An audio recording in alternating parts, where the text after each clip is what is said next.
Test. Yeah, you hear me? It's got to be loud. Okay. Good morning, brothers and sisters. Slightly smaller class than normal today.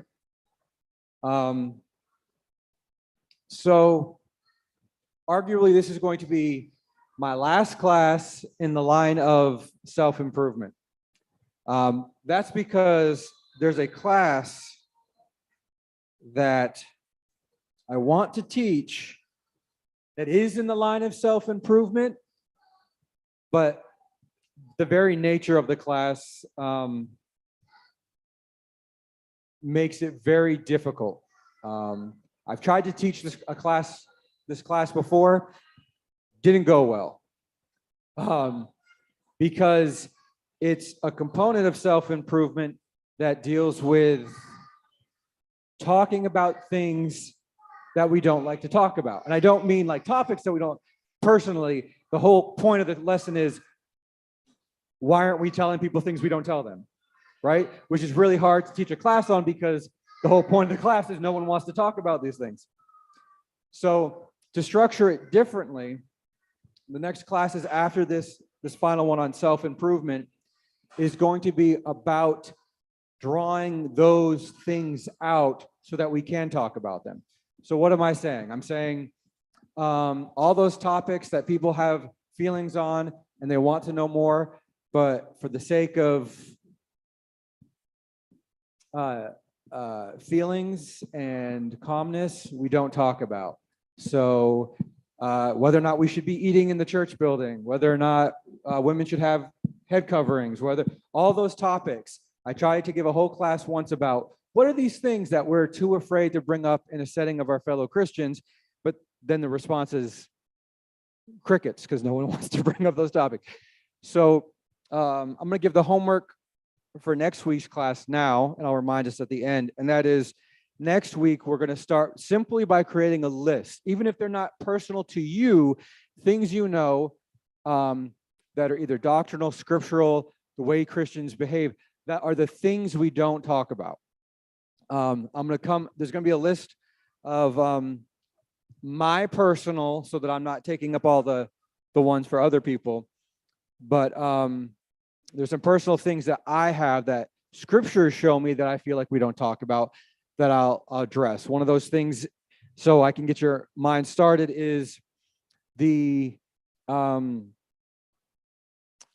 what's happening in Genesis and in the story of Noah, specifically when it talks about the sons of God. There's a whole Christian debate about what that's referencing, and I think the scriptural answer is pretty clear, but we don't talk about it because it makes people uncomfortable. So that'll be one of the ones on my list, as well as I would say how we as Christians misconstrue that no man will predict the day or time of the return of Christ. Right? These are things that scripturally we don't necessarily like to get into because it causes problems with people. So what I want to do is create a list, and then each week from that point on, we will come prepared to discuss that topic. Which, yeah, Brother Dave, I tried to give this lesson that was just going to be a lesson like, hey, let's get these stuff out in the air. And it didn't go well because everyone just clammed up and said, I'm not talking about it. That's why I don't talk about it. So we're going to finish up the direct portion of self-improvement today, and we're going to move to a sort of subsect of self-improvement by developing the courage and scriptural knowledge and a desire to get into the scriptures to maybe come to conclusions, maybe come to the ability to agree to disagree, maybe the ability to say, hey, it's a gray area. It's not something that's really clearly stated, or maybe it is, and we need to just accept it says that and stop pretending like it doesn't. So please, next week, these classes are designed to be so that you don't have to be there every week, and they will. So each lesson follow-on will be, here's just a class, and we're going to dig into this topic. But next week will be a homework. Bring a list of things you want to talk about. We'll compile them that time. We'll maybe try to prioritize them, which ones we want to hit first. And then from that week following, it'll be us diving into those specific topics where hopefully if you've got specific scriptures you want to bring up, you can. But let's dive into today's lesson is love. Love. And a lot of what we talk about when we talk about love is going to be coming from the scriptures up there, 1 Corinthians 13, 4-5, because of course it is. It's the wonderful scripture of love listing off John 3:18 and Hebrews 12, 5-6. There are so many scriptures on love in the Bible, to the point where I just always find another one. But they all seem to echo similar statements that you seem to be able to find in the original three that I listed. So if you find more scriptures on love, odds are it relates to something those three have already kind of leaned into or implied. And I've tried to break those down into the 10 components of what God's love is. Now, some of them are easy because in Corinthians, just kind of states them, kind of lists them out. And then others I've combined, and the other two scriptures bring out some that aren't listed in Corinthians. So we have patience, or love is patient, kind, it lacks envy, it's humble, it's respectful, it's selfless, it's cool-headed, it's forgiving, it corrects, and it acts. So correction and acts is where you're going to find those in the other two scriptures in Hebrews, in 1 John 3:18 and Hebrews 12, where these are components that aren't necessarily directly stated in Corinthians, where it talks about God corrects those he loves, meaning that correction and reproof is a component of love. And then in Hebrews, love requires action, and love is action. So love is not just saying things. If we find that the love in our life is just saying things, then we're not fully engaging in the way God's love behaves, which is an action of, which is a common component of dealing with God. The scripture where we talk about faith without works is dead. Why? Because talk is cheap, right? We have secular statements that mean the same thing. It's easy to say things. I get up here and say things every week. It's pretty easy. To live out everything I said is far more difficult. As well as when we look at accepting the gift of salvation, it takes action. The misconception that we can just sit and pray is part of that. Faith without works is dead. You do not start your faith by not doing anything. You start your faith by standing up and being counted and doing something. It's not that act that earned you salvation. It was that act that allowed you to obtain the gift, any more than opening a present would be on Christmas. It requires acts. So here are the 10 components that I was able to pull out of love.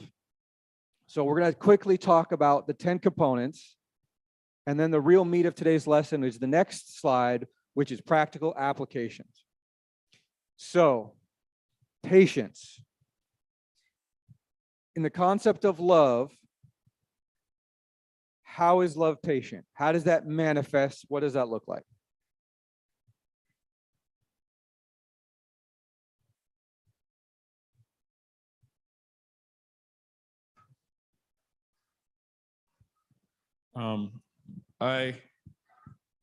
From an exemplar perspective, I have found with me and from what I've seen, there's usually a greater willingness to put up with those that we have affection for.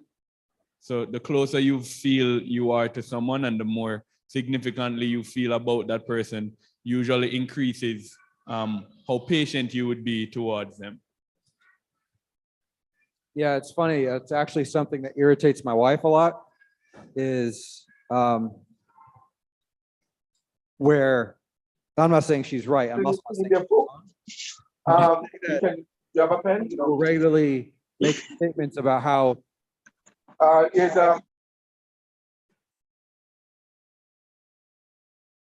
sorry, are we hearing that? Are we getting like super?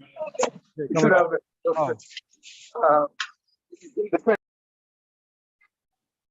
What was that, Brother Smith? Can you hear me? All right.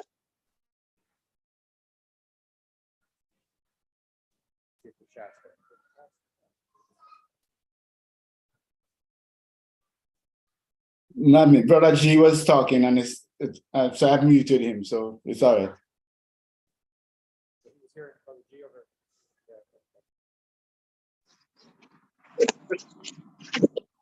All right, so Ephesians 5:27.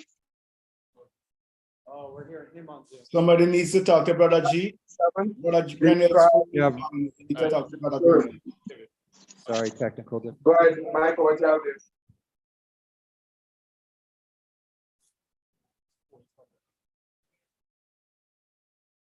It's still Brother Grenell. He's putting on his phone. I keep muting him and he's coming back. Brother Grenell is the problem, okay? Okay. All right. It should be corrected now. Thank you, Brother Smith. So my wife has a component of that irritates her, and it's that how often we're willing to make all these excuses for like the people who are close to us, but someone we don't like, all of a sudden we hold them to such a higher standard. Like we don't hold our own family members to this high standard. Like, well, you know, my nephew, or for my case, my niece, she's my princess and I love her so much. And, so she gets away with more than say my own sister would, right? Because I've got more affection for her than but it's true. The reality is that those we love, we find more patience for. We find that ability to put up with things longer without becoming irritated.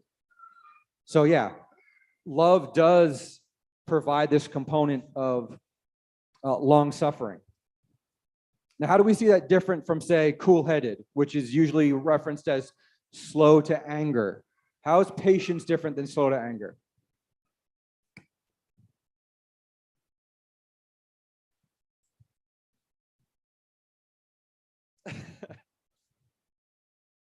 How is patience different from being slow to anger? Yeah. Or being cool-headed? It's a very good question. I think Stephen's going to have an excellent answer for it. Stephen usually does. He's a very intelligent young man. It's funny enough, it's not something I've considered before, but I would think that cool-headedness is usually a symptom of patience. So more often than not, it manifests itself in you being patient, but the lack of it doesn't necessarily mean that you are, if it's not there, that doesn't mean that you are being patient. So I could not be displaying cool-headedness, but I could not be displaying anger. So I'm not angry, I'm not manifesting anger, but that doesn't mean that I'm being patient. So I would say that cool-headedness is necessary for patience, but it doesn't automatically mean I am being patient. I don't know if that makes sense. Yeah, that makes sense. So I think you'll find most times if you're being cool-headed, you are also being patient, but you are not always being cool-headed while being patient, I guess. So it's a component. I would argue that the key word that you're going to find there is anger, right? You can become irritable and not necessarily angry. You can be done with someone, but not necessarily be mad with them. And that's patience. There are times when I've just told my son, go play. I'm not angry. Just go outside. Here's a video game. I'm not mad, but I'm done with you. That's different than being cool-headed when he makes a mistake and then I'm angry and I'm upset and I'm yelling because of an honest mistake. That's not, yes, I'm not being very patient, but it's not like I was relying on the component of patience. I have an anger issue. So they're very similar and they cross lines. And I went right to cool-headedness because I think those two would be most easily confused and crossed over. So then how is being cool-headed a component of love? And how does that manifest? Love, we're being cool-headed. Brother Jason? Yes, go ahead, brother. Right. The patience, I think cool-headedness is a developed version of patience. In other words, you're patient, but when you get to a higher level, if you want, of exhibiting patience. So for example, we started out by saying patient, you tend to be more patient with people that are close to you, that you have an affection for. For me, by the way, a mother is a real example of patience in practice, where you tend to forgive and, you know, willing the child, all sorts of overlooking. But I think now when we get to cool-headedness, it's not just specific to those that you are, you know, that you are fond of, etc. It's a way of being. It's a philosophy of life that just says, hey, cool, just, you know, it's okay. This too will pass, those kinds of things. So it's a developed version of patience. When you learn to exhibit patience and you really get good at it, then you become cool-headed, if you ever get there. Thank you, brother. Yeah, Brother Stephen, absolutely. I agree. There's a component that that they do go hand in hand, and one helps the other. But there's definitely something I like the way you said, or maybe a philosophy, a way approach life that keeps you cool-headed, because that's when stuff just happens like that's when you're most likely to blow up. That it's a philosophy, the way you approach things, that's going to help you maintain that. I would say that cool-headedness separates itself from a lot of people's perspective on love versus how God views love. A lot of people, when they think of love, very emotionally rooted. And I think cool-headedness speaks to control of emotion, being able to not allow those things to go out of hand. So I think that patience-wise, I wouldn't say that patience separates the emotional feeling. I feel like you can feel what you'd be feeling, but you still say, I am sticking this course. Whereas cool-headedness would be more like, stay where you are to your emotions. So what is trying to overpower me in this particular situation, I am in control of those particular things. Thank you. I was looking up the Greek for patient in the 1 Corinthians passage. It says, long-tempered, to defer anger, refusing to retaliate with anger because of human reasoning. It says, is long-suffering because it only expresses anger as the Lord directs. That is, it's the opposite of being quick-tempered. So I think the two, just by definition in the Greek, are related. Yeah, and I think it's interesting. It says the response to retaliate, the patient's being void of retaliation. I think cool-headed not only refers or relates to being angry or irritable, but even just being overreacting in a moment of happiness or, you know, other emotions. So cool-headed would be, you know, two sides, you know, anger, and while patience is more irritability. So I think ability to control Obama emotions. says that he's even keel. So, you know, regardless, he doesn't, what is it now? He doesn't get caught up in the moment. He's thinking and not overexcited, not over angry, just, you know, just keep it even keel. So, no, thank you. I appreciate it, because that is a component that wasn't brought up. Cool-headed, it's more than just anger. It's to be someone who is in control of their emotions and not brought one way or the other, just without control. So the next one we have is kindness. Kindness and love. Yes. Before you move on from cool-headed, is cool-headed your word, or is it coming from the 1 Corinthians 13 passage? It's my word coming from multiple scriptures to include slow to anger, as well as other similar sentiments in other scriptures. Cool-headed was a sort of way of, and what's the word? I forget what it's called in the English language, when passive, I guess, versus not trying to say, I tried to avoid saying what love wasn't versus what love is. So love is cool-headed versus not this. So it is my word that I'm using to try to stay focused on what love is and combine multiple concepts from other scriptures. No, I asked because I like that word, but I asked because of what Sandra said a while ago, in that it does lend to the idea of balance, the idea of cool-headedness, of balance, not getting too excited, not getting too angry.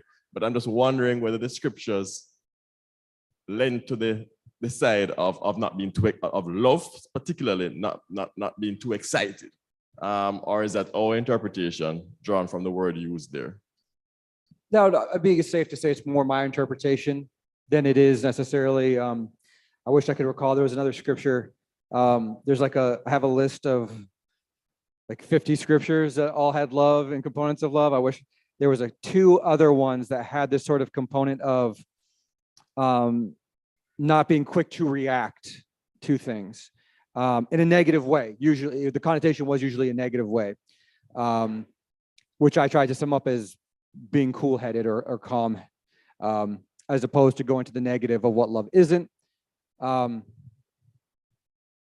a good point. So if we lean on the more the slow to anger sort of concept, then it's specifically calling out an emotion, a specific type of an emotion versus just extremes of emotions. So maybe that's one we could use in that context more so, unless we feel that through the definitions of how we're approaching it, that does fall in line with how God displays love. So we have further questions on that, or I want to expand on that further.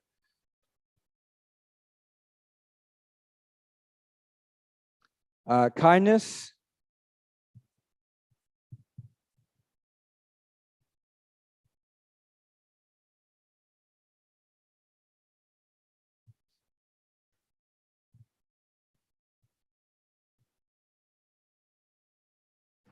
I remember when I was doing a study on this, and I remember one of the terms that was aligned with the Greek was usefulness, and it extended itself beyond the idea of just one giving things.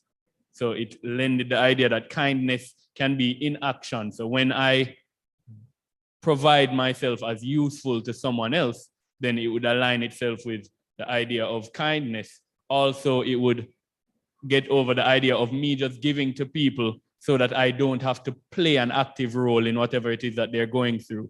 So I may know that this is what is needed, and because it is easier for me to give money than to give of myself, I use the giving of the money as an excuse to be kind, but I haven't really been useful. So I think that was one of the things that jumped out with me with the idea of love. The kindness that is displayed is one where I make myself of use to someone else. No, I like that. I like that because I think there's maybe a distortion of what kind looks like to the world versus the way God really displays it in the way he behaves with his people throughout Old and New Testament. What kindness is. Usefulness, I think, sums that up really, really nicely versus we do things a lot that we say are kind, but it's not really useful to that person. Someone who doesn't use money appropriately, and that's not necessarily kind to give them money. What's his name? The Dave Ramsey, the guy who does a money management radio show. He regularly says it's not kind to give a drunk a drink, right? Just because a drunk wants a drink, it's not kindness to give him to it, just because it's not useful. It's not useful to him. So I like that. Love lacks envy. We could say envy or jealousy. There's crossover and there's some slight distinction between the two. But in general, what is it saying that love then engages in? This is one of the ones I couldn't find a word to make it not the negative. Lacks. I don't know what the opposite of being jealous is, and that didn't kind of fall into other things, but This is interesting. It says it's an onomatopoeic, I can't say the word, Stephen, word imitating the sound of boiling water. So the original Greek is an onomatopoeic word imitating the sound of boiling water. So you think of envy and boiling water. Oh, onomatopoeia? Is that what you, yes, Yeah, okay. that's what I was Yeah, trying to yeah. say. It's like, So properly, it says to bubble over because it is so hot. So it's interesting. That's what jealousy or envy. That's what the word evokes. yeah, I mean, it makes sense, right? When people people are really envious, right? We use the word sometimes loosely. I think we did a lesson on it where it's like, oh, I'm so envious of you. You're really not saying I'm happy for you. You're really actually you're not envious. It's the opposite. Because what envy is wishing you had something that someone else has, or not thinking they deserve it. And maybe you don't want it, but I don't want you to have it. Sour grapes. Love doesn't engage in that. Love is happy for people when they are involved in things, Brother Stephen, or when they obtain things or they have good things happen to them. I don't know how many people have watched The Count of Monte Cristo. Most people in here? Okay, well, I don't know if everybody in here, but I think that has always been my image of envy, where the protagonist was essentially sold out because of his best friend, literally because he wanted the life that he was living. He treated him very well. There was no tangible thing that he could point to say, you know what, I'm going to betray him for this.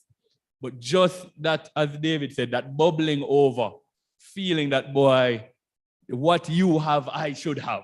Even if you are not mistreating me, any chance, even if I won't get what you have, the fact that you have it and I don't have it is too much for me to be comfortable. Yeah, I know I haven't watched the movie. I feel like I probably should have. Given Brother Angle introduced me one Sunday with that. But I think we also see it like as a stereotypical, not to make fun of the ladies in the room, stereotypical trope in like teenage girl drama shows and movies, like the frenemy, that girl who really just doesn't, they're always nice and cordial to each other in your face, but one of them or both of them just hates that she's dating the person has the clothes, or is sort of like, I mean, I get a stereotypical sort of trope for it, but it's that sort of component. Love does not engage in that behavior. God, I mean, I guess it's easy for God, but God never doesn't go like that you have too many nice things, and that makes me upset because I want them.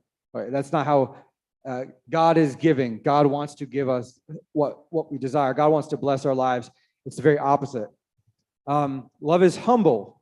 But don't go yet, brother Jason, please. Yes. So let's look at a practical example. So there's a scholarship that's available to us, yeah, and more than different members apply and very qualified. What is our reaction? How do we proceed with that? There's a scholarship. More than one of us, so let us say 2, 3 brothers and sisters qualify and are,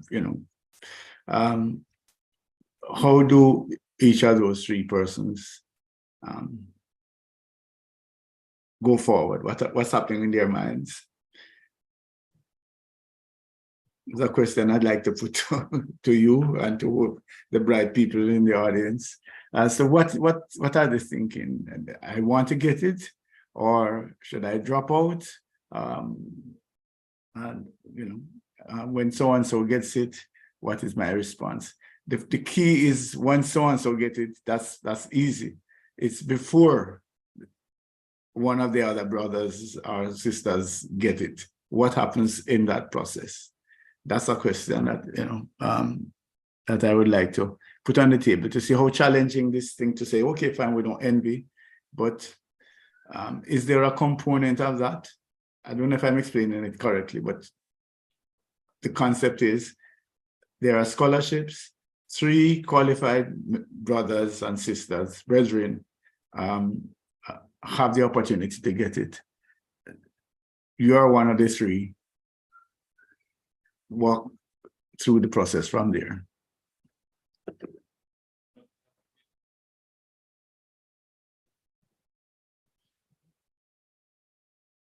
I think, sorry.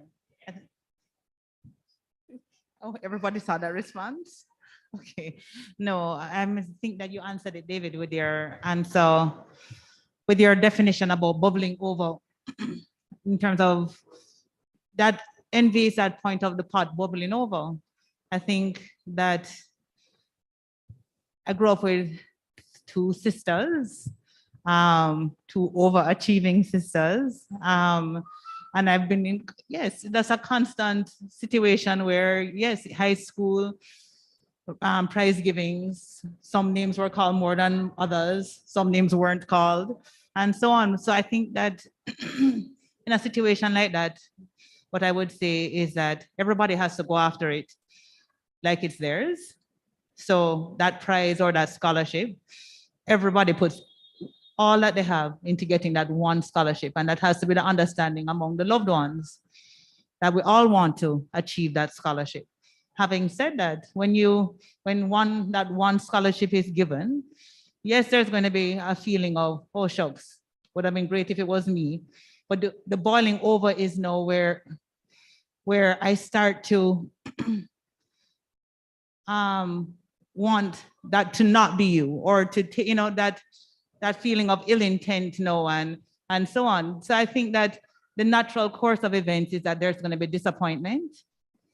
There's going to be, yes, maybe some levels of rivalry, but when that rivalry gets to a point where it is now that I am, Jamaicans would say feelings of bad mind and Lord, how come it's always you and all of those different things, then I believe that's the bubbling over of the pot that we speak about. That's the envy that doesn't have a place in God's love. Thank you. I like you brought up the component of disappointment. Being disappointed is not being envious. It's not the same thing. And I'll use an example that I'll big myself up and then I'll also condemn myself. There was a point when they released the list of people who were getting promoted to the next rank. There were individuals, I did not get promoted. There's individuals who did, and I was happy for them. I was legitimately happy. These were my friends. I knew them. I was very happy that they would be getting promoted. I was still disappointed. It didn't change the fact that I was disappointed because I was happy for them. There were other people that I was envious of. I didn't like the fact that they were getting promoted and I weren't. Those are two different things. I was experiencing them at the same time. That love for the people that I wanted to have these good things and my disappointment. But then when I looked at these other people, my disappointment made me uncomfortable. It was fine for me to be disappointed when it was someone I liked or loved, right? That love for that person allowed me to be comfortable with my own disappointment. My lack of love for other people, for whatever those reasons are, made my disappointment more uncomfortable for me. So I wanted to make it about them. I didn't want to feel disappointed while they got to feel good. So I wanted to be, you don't deserve it. You didn't work for that. You know, you had certain components that allowed you to unfairly you start to develop these things that are envious. But disappointment is a big component of it. And it's okay to be disappointed. You can still be loving and disappointed, but you can't be envious and loving. How do you balance valid critique, someone getting something you presume you were in a better position, or based on qualifications, you were more deserving of, and not allowing that to become envy? So you know, based on your probably grades or your application, that you are more fitting for the particular position. Let's use that as an example. And someone who is less qualified than you, probably has been working for a shorter period of time than you, gets said qualification. And upon inquiring as to why, they cannot give you valid reasons as to why they got the position over you. How do you allow that disappointment to not bubble over into envy?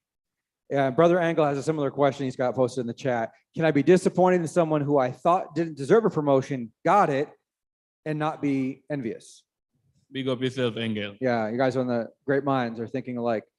I would, well, I'll open it up. If someone has a response to that, I've got a certain idea, that thought process that started to build, but does anyone have a comment before I go down my train of where it brought me? Could you be happy for someone who got a promotion but didn't deserve it? Say you had a friend who's like, you know, I know, man, like you didn't, but you got it. And I'm really glad you did. Baby skin of your teeth. Whatever happened, you could, I've been there. You probably shouldn't have got promoted, but I'm happy you did. And I hope you live up to, you know, the position you're now in, and you improve, because you probably should have gotten it. Can you be happy for someone? I would say yes, you could. So then, David was asking, should you be happy for someone who has gotten a promotion they should you don't be? deserve? I don't know, but it's not envious. You're not being envious, right? It's clearly not envy. So if I use my personal experience, and I don't know how it'll apply to everyone in the civilian sector or different positions and jobs you have, you can be disappointed or concerned that the system that's in place is broken or not working properly without having to have any emotions attached to the person who got promoted.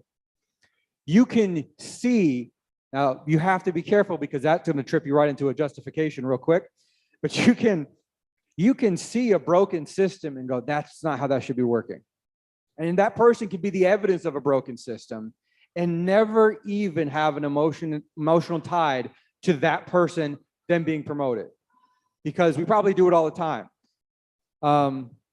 Not to, right, to step right into everything. I have watched politicians be elected who should not be elected. Now, some might say that's a personal opinion, but I feel like I probably got some pretty objective responses as to why. But I'm not emotionally invested in it. Like that, and I'm not speaking specifically, I'm just guessing like, oh, that senator out of Iowa, who I don't even know who it is, I'm not invested in that. So, you know, emotionally, I have no feelings towards him or her at all. But I can see that the system is broken. I can see that the way things are supposed to be working aren't working, and we're not getting the best people without having any emotions tied to them. So yes, the short answer is absolutely, there's a scenario where that can happen. The question is, are we going to jump to that justification so that we can feel upset about someone getting something we don't want? That's one of those hard internal questions we have to reflect and go, am I upset that the system's broken? Or again, am I just upset that that person got it? Because I would have been happy if my friend who's not competent either got it, right? That's why I say. Trevor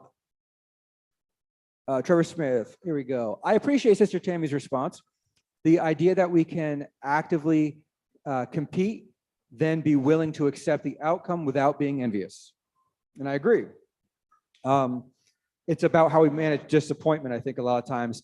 That also displays where our love is, right? Yes, Brother Stephen. I would also encourage parents or individuals who raise children to be very careful how they pit their children against each other and compare them, because a lot of the times that creates the foundation for envy.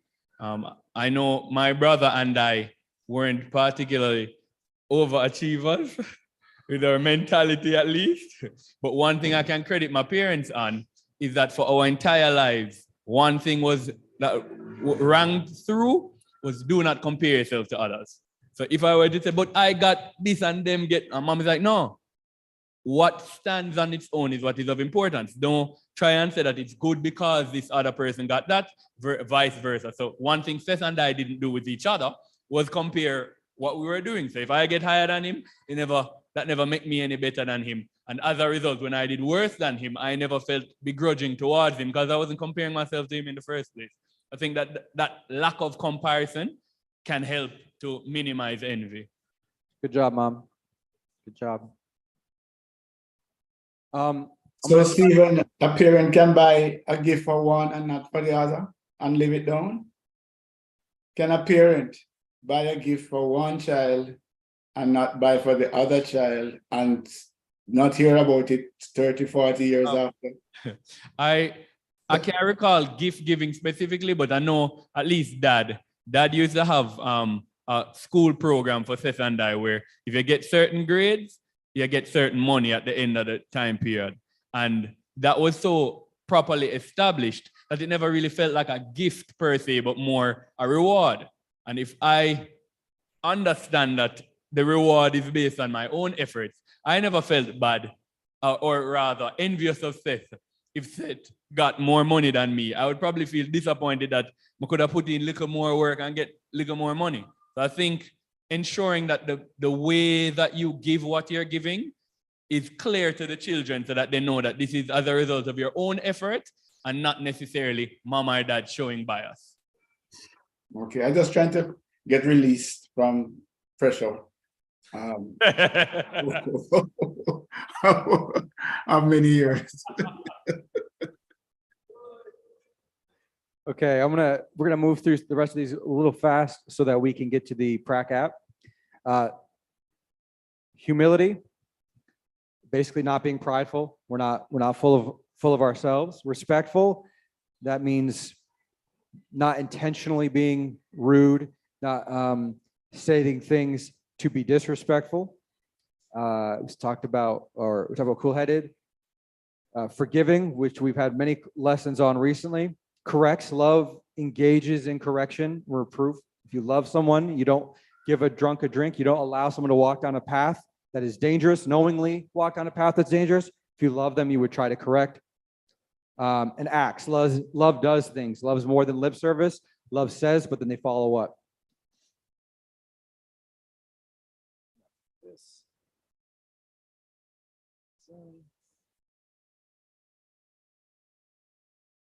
Okay, so the first prac app. You have a family member who has been dating the same person for a long time, and they have just told you they're getting ready to move in together. They were raised in the church and gave their life to God when they were in their teens, but now often miss service, and the person they are dating is not a member, but they are very happy together. How do we as loving Christians respond? What are the components? Let's start with this. Let's list some of the components of love that we need to remember when we respond to this situation. I would say cool-headed, especially depending on your relationship to the person. So if you're like a parent, you probably are more reflexive in your emotional response when you're disappointed with the children, and that won't necessarily put them in the frame of mind to listen to what you have to say. So you want to ensure that you maintain at least emotional control when having whatever discourse you plan to have. So cool-headedness, good. What's another component? Patience. Patience. Another component. Correct? Correct. That's the easy one, right? Correct. Well, we hope, right? Because then if your response is, well, you don't have to do anything, then correct isn't. But so correct. Can you go back to the list? Back to the list. Yeah.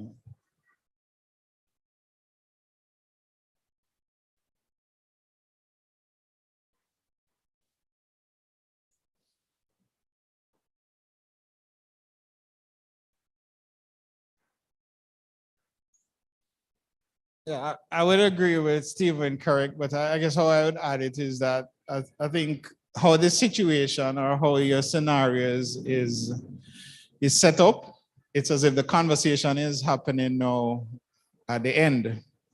And I think maybe the best thing that should have happened is before it gets to this point, that whether it's that correction, whether it's that, or should I say correction, whether it's that advice given, that cool-headedness should have taken place from the start of the relationship. Because at the end, anything you say, you're pretty much demonizing the person. So I'm not sure how accepting anyone will be after they've invested time, effort, emotions for you to say that, oh, this is the issue that you're having. No. I'm not sure which one of them applies. I guess I'm just grabbing that. I think that maybe the best thing to do is to be that unpopular person at the start of the relationship than more when things are more advanced. I don't know if that's an answer. Yeah, and Brother David, you still have, yeah, it sounds like the question is kind of, have we already been appropriately applying the components of love before we got to this situation or not? It's along the similar line, Brother Jason. In the scenario, what is the problem really? Is the problem that they are moving in with the person? Is the problem that they were sleeping with the person from before? Or is the problem that they are non-Christian? Or are all of those symptoms of the real problem that the person has drifted away from Christ? And shouldn't that be what we try to deal with? I find that a lot of times we try and address persons when we have seen them doing something wrong. But we know from a long time that they're not with God. We know from a long time that they have drifted away. But we only try to intervene now. We're not going to do something that is out there and people can see. And that's why sometimes we get the reaction that we get. And then the question is, if we were acting based on love, would our concern be less about the activity that is going to shine the church in a bad light? Or would our concern be more about the person's soul, which the problem then would have started long before any of these things to when they started drifting away from God? I would, in that situation, especially in light of what David said, I would apply humility and kindness. Firstly, where am I coming from? Is it from a perspective where this could be me as well? I could be struggling with the same thing that they're struggling with. And then how can I be of use? Is it a case where I am literally just, you need to fix yourself, you need to whatever? Or as David said, am I looking to see what the real issue is? Is it, and how can I now help the person deal with whatever the real issue is? So you said use, going back to your definition of what it means to be kind. Kind, yes, Yeah. sir, kind. Yeah, so which I like. So let's approach it from starting with the component of love being kindness, with this concept of how are you useful? How can you be useful? Because if whatever you do isn't useful, then you're not being kind in the way we kind of discussed earlier. And then what's the point? Right? There's all sorts of ways we could respond to this family member. Sister Beverly said non-judgmental. We could be I'm going to use non-judgmental in the concept of judging as the final decision, condemnation, judgmental. You're going to hell as judgmental. I don't think it incorporates a lot of what we're seeing in love. I don't think it's very useful. I don't see that as being selfless, as cool-headed, or as forgiving. It might be corrective, but it's not incorporating all those components. So there's a lot of ways we could just do nothing. We could just say nothing. Again, I would argue that's not very useful. I would argue it's definitely not corrective and it's not acting. So the first thing that I noticed we lent to is we want more specifics. We want to understand the relationship. We're more concerned about improvement in their life than we are about necessarily stopping a specific action. Because we probably kind of went over time than I wanted to, I'm going to sum it up like this. There's an exercise in intelligence analysis of not being caught up in the wrong aspect of a problem.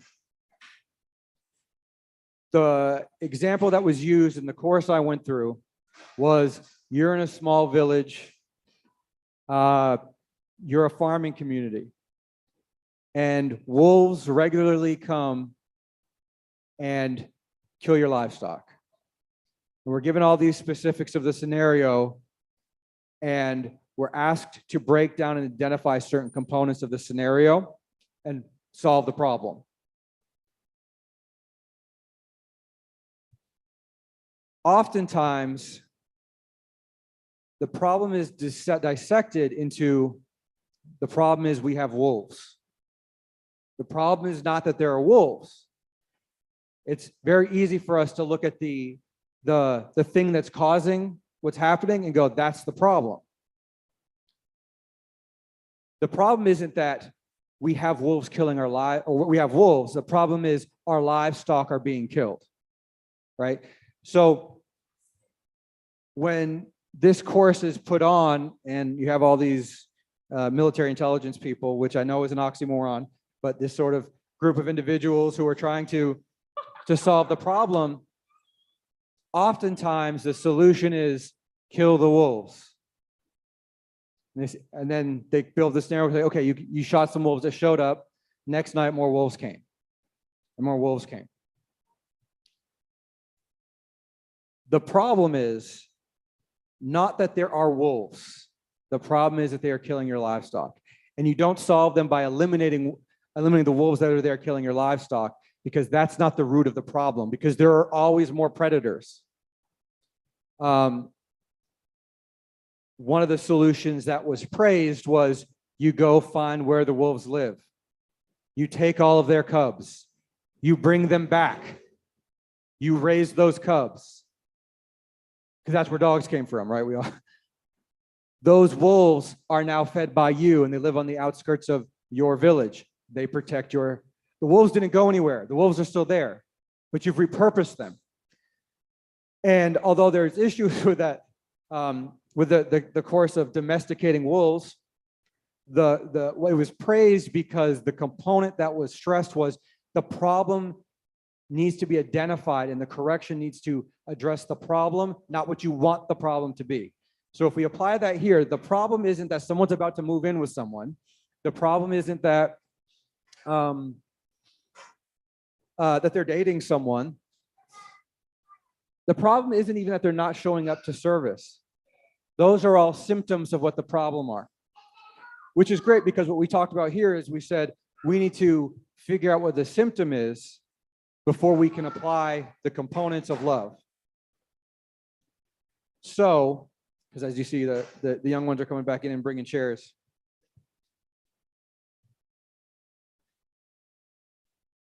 The best we can, even if we can't be specific to solving the problem, in the way we describe this, what is the course of action for us in this situation that addresses the root problem, that demonstrates these components of love?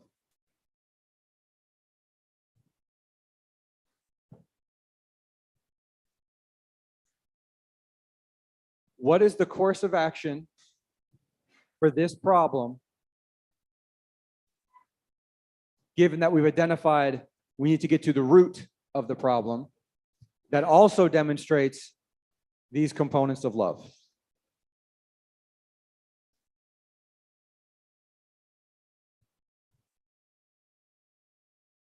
Like one. Hmm? So you want the literal response to the As particular much as you situation? can get. We've identified that there's certain things that we don't know about the scenario, but as specific as you can be. But if you need to be broad and conceptual, how do you solve the problem? And if you can, sort of list off what components you're utilizing to do so. I don't know.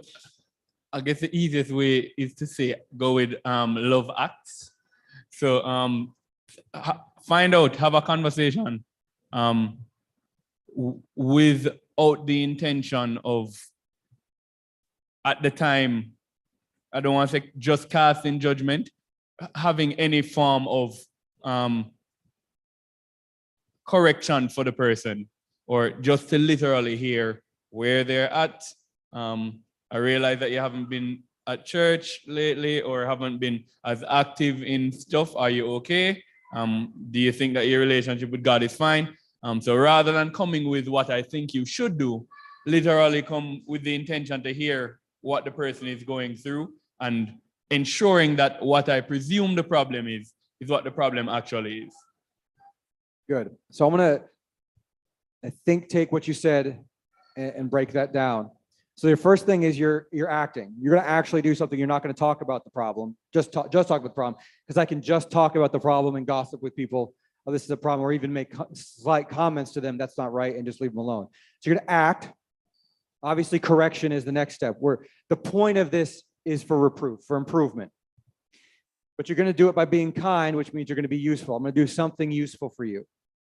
And if that's sitting down and having a conversation that displays humility, where I don't know your solution, right? I'm not showing to just tell you how I know what's right and you don't. I'm going to be humble. I'm going to be patient, because I'm going to understand going into this that there are probably things that are going to irritate me. Assuming you're a Christian that knows that we have a problem here, there are probably going to be things you can go in prepared to be patient and slow to anger, especially if this is a family member that's grown up in the church. We're probably real quick to respond. You know better. You've already been taught this. I know you've been taught this. So we're going to go in cool-headed. We're going to go in humbly. We're also going to go in with respect, right? Because this is an individual who, regardless of God's law, God also provided them the ability to make decisions for themselves. And so we have to respect that they get to make decisions on their own, even if we think they're wrong, even if God tells us they're wrong.